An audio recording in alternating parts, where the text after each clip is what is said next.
Kung Fu is not what you think it is. It's a concept shrouded in mystery and often misrepresented in popular culture. Forget the one-inch punch, that iconic display of focused power. Forget the flying kicks, those gravity-defying feats of athleticism. And forget the mystical masters from the movies, those wise and all-knowing figures. The truth is far more complicated, a tapestry woven with dedication, discipline, and a healthy dose of reality. And, for many, more disappointing. The romanticized version often clashes with the gritty reality of training and application. The kung fu that dazzles on screen with its intricate movements and seemingly superhuman abilities often fails when tested in real fights. The controlled environment of a film set is a far cry from the chaos of a real confrontation. This isn't an attack on kung fu, but a reality check, a necessary adjustment of expectations.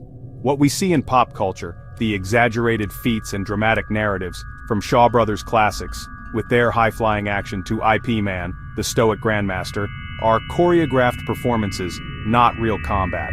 They are art, designed to entertain and captivate. These cinematic feats create an unshakable belief, a deeply ingrained perception, in Kung Fu's effectiveness, its supposed invincibility. But they're designed for the camera, not the street. The focus is on aesthetics and drama, not practicality. The gap between movie magic and practical fighting is huge. It's a chasm filled with the harsh realities of adrenaline, fear, and unpredictable opponents. The term Kung Fu simply means skill from hard work, achievement through dedication. It's not a single fighting style, but hundreds, a vast and diverse collection of martial arts traditions. Many focused on health or performance, not combat. They are disciplines for cultivating well-being and showcasing artistry. Only a few styles were ever truly designed for fighting, with a specific focus on self-defense and offense. And even those struggle in today's unpredictable no-rules environment. The modern fighting landscape demands adaptability and a blend of techniques. So if Kung Fu isn't the ultimate fighting art, the unbeatable system portrayed in films, why does its myth persist? Why does it continue to capture our imaginations? To answer, we need to look past legend and cinema, beyond the dazzling displays and heroic narratives, and see how it's really trained and tested. Observe the rigorous drills, the sparring sessions, and the application of techniques under pressure. The story of Kung Fu is one of misunderstanding, a narrative shaped by entertainment and romanticized ideals. And it's time to set the record straight. To separate fact from fiction and appreciate Kung Fu for what it truly is. Criticism of Kung Fu often starts with its training methods, which in some cases can be quite rigid and outdated when compared to more modern martial arts disciplines. Most schools focus heavily on forms, pre-arranged solo routines that build coordination and muscle memory, but lack live, unpredictable resistance, which is a crucial element in real-world combat scenarios. Real opponents don't follow a script, they don't telegraph their moves or adhere to any preset patterns. They're chaotic, unpredictable, and actively resist your every attempt to control the situation. Without regular full-contact sparring, where practitioners can test their skills against a resisting opponent, students never develop real timing, distance management, or the ability to adapt to changing circumstances. Many schools avoid hard sparring altogether, often citing safety concerns or philosophical objections, inadvertently creating a false sense of security and hindering the development of practical fighting skills. Techniques can be overly complex. Spinning kicks and intricate hand traps might look great in demonstrations and movies, but are often too risky and difficult to pull off reliably in the chaos of a real fight. Simpler moves, like a jab or a low kick, are often the most proven and effective techniques in a self-defense situation. Many Kung Fu styles have become, in essence, dead arts, meticulously preserved unchanged out of respect for tradition and history, while combat sports like MMA and boxing are constantly evolving, adapting and incorporating new techniques based on rigorous testing and analysis. This deep reverence for tradition, while admirable in some respects, can also stifle growth and innovation, ultimately turning Kung Fu into more of a historical artifact or cultural practice, rather than a living, breathing and practical system of self-defense applicable to the challenges of the modern world. The unfortunate result is that students may dedicate years to mastering beautiful and intricate forms, but lack the fundamental skills and experience necessary to effectively handle real-world violence. In the modern world of martial arts and self-defense, effectiveness is derived from constant testing, rigorous sparring, and a willingness to adapt to new information and techniques. Without embracing these principles, Kung Fu risks being left behind, relegated to the realm of tradition rather than remaining a viable and effective fighting art. Put a traditional Kung Fu practitioner against a trained boxer, and the differences are clear. Boxing is all about a few highly refined tools, jabs, crosses, hooks, and uppercuts, drilled thousands of times. Boxers develop incredible timing, footwork, and defense through relentless sparring. Their punches are direct, fast, and hard to see coming. Kung Fu offers a wide arsenal but often lacks the depth of repetition needed for reflex-level skill. In a real fight, it's the simple, ingrained moves that matter. Boxers excel at controlling distance and creating angles with dynamic footwork. Traditional Kung Fu stances like the deep horse stance are static and can be a liability. Boxers circle and attack from unexpected angles, overwhelming static defenses. Most importantly, boxers are used to being hit and staying calm under pressure. Kung Fu practitioners who focus on forms often crumble against relentless, real aggression. The difference isn't just in technique, it's in preparation for chaos. In the ring, simplicity and pressure-tested skills win. If boxing exposes Kung Fu's hand weaknesses, Muay Thai exposes its entire striking game. Muay Thai uses punches, kicks, elbows and knees, the whole body as a weapon. Its roundhouse kick, delivered with the shin, is devastating. Unlike the lighter, foot-based kicks of Kung Fu, Muay Thai fighters condition their bodies for pain and impact, making their defenses brutal. The clinch is another domain where Muay Thai dominates. Fighters control opponents and unleash knees and elbows up close. Most Kung Fu styles have little answer for this kind of close-range grappling. Muay Thai is laser-focused on winning stand-up fights, stripping away anything impractical. Kung Fu, by contrast, is broad, blending culture, health, and philosophy with self-defense. This makes it rich, but dilutes its focus as a pure fighting system. In the ring, Muay Thai's efficiency and specialization usually prevail. The lesson in real combat effectiveness comes from relentless testing and ruthless simplicity. Kung Fu's beauty is real, but so are its limitations.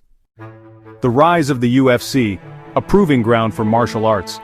It quickly shattered the long-held myth of Kung Fu's invincibility, revealing vulnerabilities that many had overlooked for years. The reality of combat was far different than the demonstrations. Surprisingly, it wasn't a striker who dominated the early UFC scene, but Royce Gracie, a seemingly unassuming skinny Brazilian using the art of jiu-jitsu. He was about to change the game forever. BJJ is fundamentally all about ground fighting, skillfully using leverage, applying chokes, and executing joint locks to effectively control and submit even much bigger and stronger opponents. It's a David versus Goliath scenario, playing out in real time. Most Kung Fu styles are primarily built for striking and maintaining balance on the feet. Their techniques are designed for stand-up combat, but on the ground, they're often lost and vulnerable. In stark contrast, BJJ practitioners thrive on their backs, skillfully using the guard position to both attack and defend with a variety of techniques. Kung Fu's grappling techniques are often basic and isolated, not a cohesive and interconnected ground system like BJJ. BJJ has been rigorously refined through decades of intense competition. Every move is constantly tested, analyzed, and countered, leading to continuous evolution. Kung Fu's fundamental assumption that it can consistently keep the fight standing is ultimately a fatal flaw in a real fight scenario. Because real fights inevitably go to the ground, and without adequate ground fighting preparation, even a highly skilled master is rendered helpless. The lesson here is clear. You must be comprehensively ready for every single phase of combat, from striking to grappling. Ignoring the ground game leaves a massive and critical hole in your overall defenses.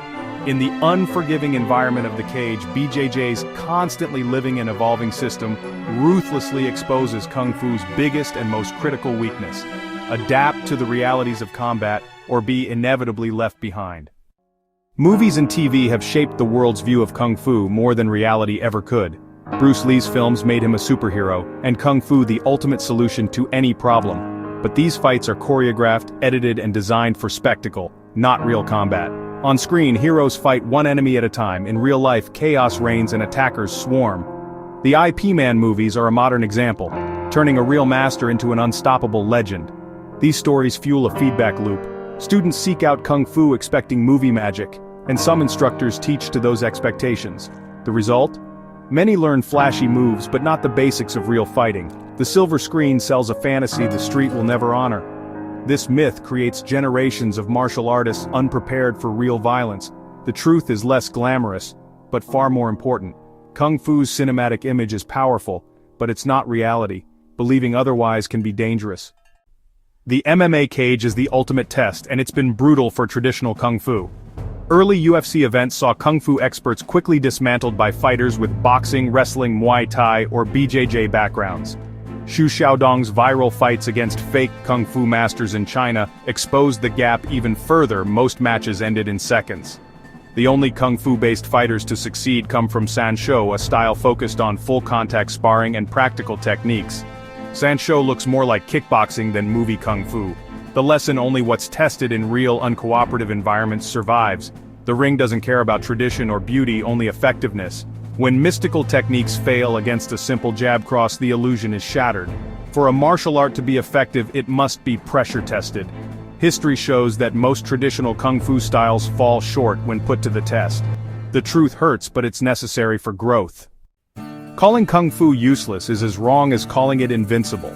While many styles aren't suited for MMA, they offer unique strengths.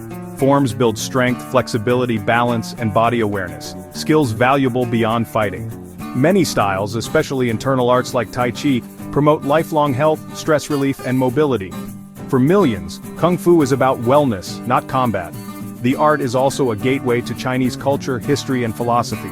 It teaches patience, respect, and humility, qualities often missing in sport-focused arts.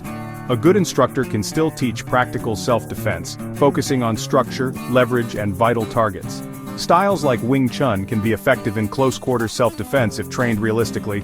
The key is honest, pressure-tested instruction. Kung Fu's true value lies in its holistic benefits, not movie-style invincibility.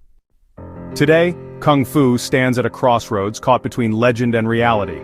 To thrive, it must embrace honesty and adapt. The myth of the invincible master holds the art back. Kung Fu's future as a combat art depends on pressure testing, sparring, and learning from other systems. Sanshou's success proves evolution is possible, but Kung Fu's greatest value may be its holistic nature, offering fitness, discipline, and cultural connection. Judging it only by its fighting record misses the point. Martial arts aren't a zero-sum game, there's room for all. The key is knowing what you want: cage fighting or lifelong growth. Kung Fu isn't a failure, it's only failed to live up to a myth it never created. Stripped of fantasy, it remains a powerful discipline. True Kung Fu is a journey of self-improvement